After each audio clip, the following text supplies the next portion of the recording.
Back at it tonight. They are in Edmonton following their loss to Vancouver on Monday night, taking on the Oilers at Rogers Place. Again, back to that. Rogers has everything in Canada, but they'll save that for another day. Edmonton coming into this game, they're 6-3-1 here to start the regular season. They've won 3 in a row impressively against Washington, Nashville, and Chicago. Pretty murderous row there of teams that they've beaten here to kind of maybe get their season going a little bit. For Edmonton, you know the drill. They have this guy, Connor McDavid. Not sure if you've heard of him. He has 17 points this year. Edmonton has 29 goals, so if you do the math, that is 58% of Edmonton's goals Connor McDavid has been a part of. That's where it starts for Minnesota to keeping the Oilers off the board, but Connor McDavid is also very, very fast. Just YouTube Connor McDavid fast, and you'll probably find some things that show how fast he is. Ryan Nugent-Hopkins, Leon Draisaitl, they also both have 11-plus points this year for Edmonton.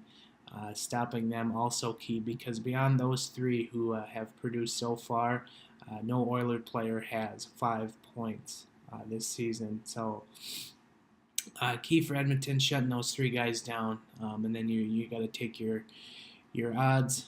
It's kind of like the other night for Colorado with the Rantanen, McKinnon, Landeskog line. So that's kind of where it starts here for Minnesota to get back on the winning side. Cam Talbot will be in goal for Edmonton. This guy just about starts every game for them. Just a workhorse.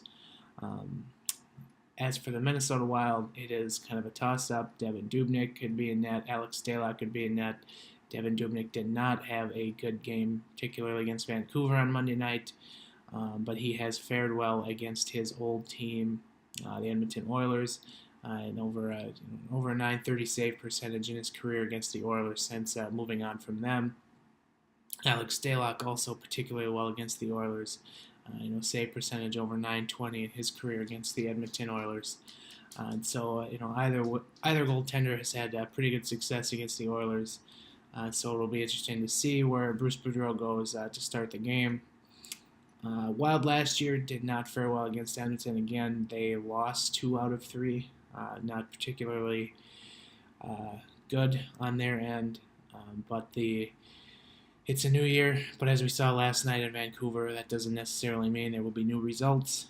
The Vancouver Canucks, their youth and their speed definitely helped play a factor in keeping Minnesota off the board and having a slow start. Edmonton, again, they do have some pretty speedy players on their side. So you kind of think Minnesota might have that same slow start again, but can they pull through here on Tuesday night? Other things kind of watch for, again, just the speed of Edmonton. You wonder if the Wild might maybe sit back a little more defensively just so Connor McDavid doesn't get by. I got to imagine Bruce Boudreau is going to try to get that Jonas Brody and Jared Spurgeon pairing out there against him like he did against the McKinnon line on Saturday night, but the Oilers do have the advantage of the home change, so they won't get the favorable matchup. But Minnesota's defense, as we talked about on the new podcast this week, very, very good across the board, so there's really no bad pairing to throw out there. But will be interesting to see how far back Minnesota gives Connor McDavid and the Oilers here. Player to watch for Minnesota, I'm going with Charlie Coyle. He's got 8 points against the Oilers in the last 4 years.